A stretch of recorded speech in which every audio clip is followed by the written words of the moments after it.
their source gave them the full. But what they have definitely done is, in publishing something, they have not done a complete job.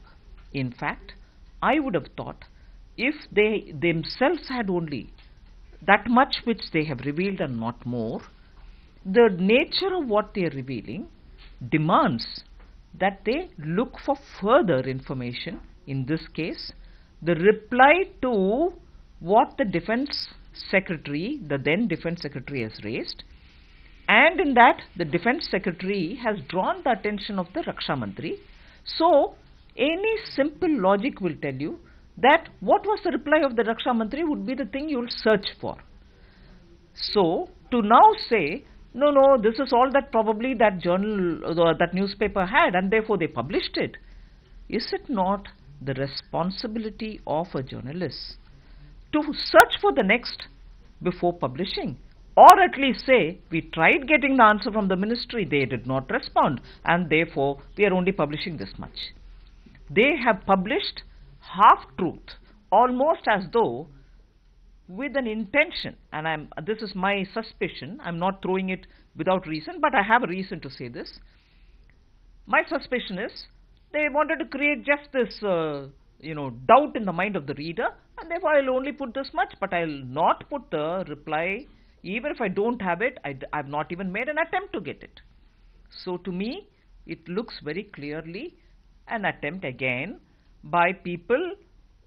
I do not know whether they are doing it for themselves or they are doing it in response to some kind of a corporate warfare which is going on in this matter. Ma'am, every time such a story breaks out or somebody publishes online or a newspaper or in a TV channel, Rahul Gandhi latches onto it and uses it to attack the Prime Minister directly. In this case, the documents talked about a PMO official by name Javed Ashraf talking to Defense Ministry and there being a dissent note.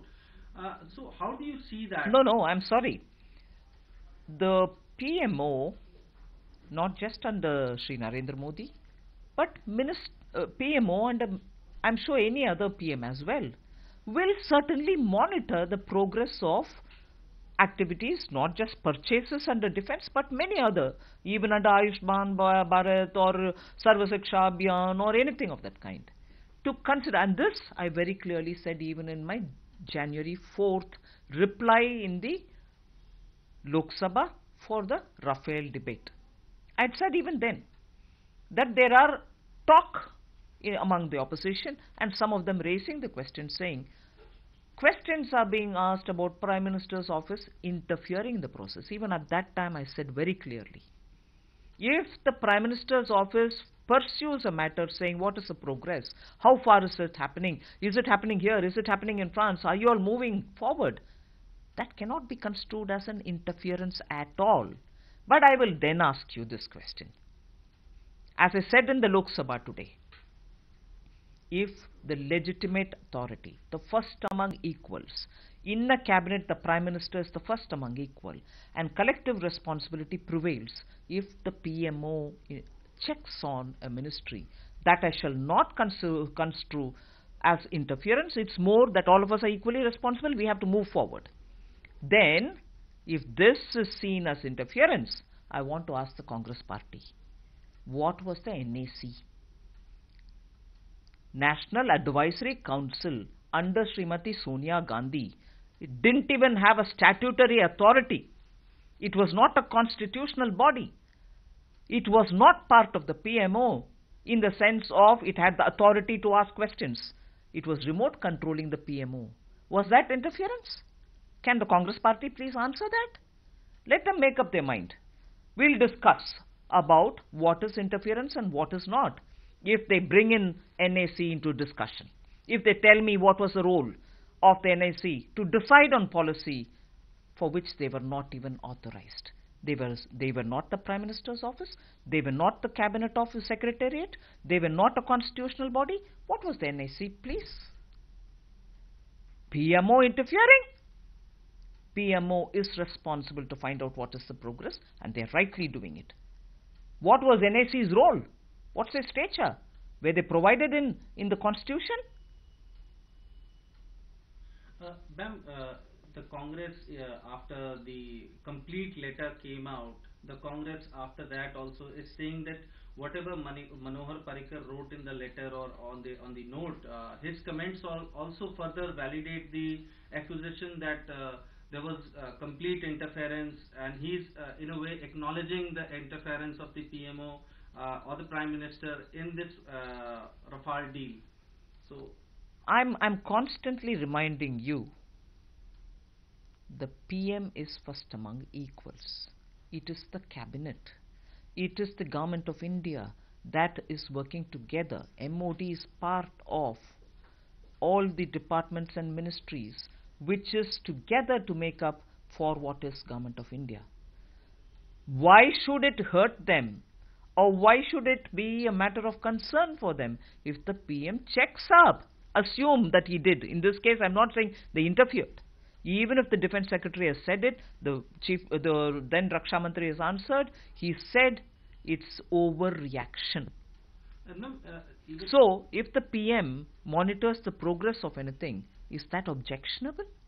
He's the Prime Minister. What was Sonia Gandhi's NAC? I repeat, such audacity that the Congress is talking about interference, remote control, they ran. Ma'am, again today the Congress is now again raising the issue that why after the story came out, that why did the government not get a sovereign guarantee from the French government and was satisfied over just getting a letter of comfort. So how do you look at this? Because I think none of you or no media house goes and asks Rahul Gandhi. He sat there during my response on January 4th. I've answered this question. But like a parrot, you go on saying what you want to say. I don't know if in an interview like this I can tell you one fable. I'm tempted to say that. I want the ANI to please understand. There is a fable in Tamil Nadu. A king goes with all his ministers and everybody accompanied, wants to meet with people. Some people come and praise him and put a garland. Some others come and say, I have a problem. He listens to all of them and keeps going. There's some little bird somewhere which constantly makes some noise. The king is perturbed. He says, please, to his sentries, he says, please go check up what this bird is up to. Why is it making some kind of noise? Why is it shriekingly going on saying something? These sentries go and check up. The bird says, I have a sikka, I have a coin, I have a coin, I have a coin. And therefore these sentries remove the coin from it. Then it starts shouting again. The king removed the coin, the king removed the coin, king removed the coin. The sentries are there with the king and the king says, why now? You went and saw it. Why is it screaming? Then they go back and put the coin back at the bird. The bird continues saying, ha ha ha, the king threw the money back to me, the king threw the money back to me. It's like this. So, according to you, in this fable, Rahul Gandhi is acting like the bird. I don't know. I've told you a fable. You can make up what it is. So, you attend to it. You answer it. Even then we don't hear. He was there in the Lok Sabha. I thought he heard everything that I said. But after that too, I'll keep asking the same questions. That is why I also said, you can wake up somebody who's sleeping, but you can't wake up somebody who's pretending to sleep. Ma'am, like in your tenure, you have done, like this Rafale was done during the tenure of Mr. Manohar Parrikar. In your tenure, you have done big defense deals like the S-400. Does the PMO monitor all these deals as well? Not just defense, PMO, you know, in fact some district level activities also, PM talks through Pragati with the district collectors saying, how is it going, is there anything else, do I need to come up with something more to assist you to implement the scheme, and so on. He follows all of them. Otherwise this government in 5 years, or as Chief Minister of Gujarat, all the years that he was there, you think progress would have been made at this pace? Without corruption, without middlemen, not just in defense, in every one of the ministries. During his time as Chief Minister and during his time now as Prime Minister. Is it possible to keep delivering on the promises without corruption, without middlemen. Unless he monitors like this, he's shown that he monitors, he moves fast, he takes good decision in the interest of the country. Naturally. And ma'am, there is a worry among officials and especially among the officials that the letters are getting letters or documents related to the Rafale deal are getting leaked out very frequently. Is this something about which you as defense minister are worried, or does it? I'm not worried about Rafale or any decision that we've taken because we've gone on merit. The decision has been collective. Every service headquarter, the concerned service headquarter, is involved in the decision making. So that doesn't worry me per se. But what worries me is the selective way in which whatever has been leaked out has been taken and distorted, and false impressions are being created. Well, leak per se is a different issue. I'll handle that differently. But the selective nature with which the contents of the leak are being twisted and turned, and allegations without even a thought are being thrown at, and name calling. Even with 2G Gotala, where CAG came up with a report, even with Bofors, where the same newspaper which has published this Aadha Adhura Kahani today, the opposition parties of those days, the opposition during UPA, which we were there, brazen name calling did not happen. Homework were done by all of us. PM is being called repeatedly, and that by a man who's on bail. Look at irony. You media, I would haath jod karke I will ask all of you, would you? I mean, like, I don't mind the number of times you will ask me questions. You will ask the BJP the questions. Sometimes I feel, do you want to ask him, sir? You're asking questions. Can you explain why you are on bail? Why are you in bail? Let him explain that once. And after that, have the courage of conviction to call the Prime Minister, on whom there's not even one whisper of an allegation, not just today, since the time he's come into public life.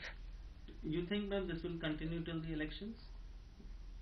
Let it continue any number of days, but I will face them with facts, and I will keep asking him as to why he is out on bail, why his mother is out on bail, why his brother-in-law is out on bail, and with all this, how has he got the moral courage to call Prime Minister a chore? Well, sheer audacity. The Congress says that with... And today, I'll take this opportunity. Look at again the courage with which he is provoking the armed forces, which in India holds a pride of place. What was his language in the press conference today? Why is it that no one from the media wants to ask him, are you provoking the army? Are you provoking the Air Force? What is it that he's trying to do? Ask them to stand up against the government of India? What kind of a politics is he playing in this? Why don't you all ask him? Thank you. Thank you.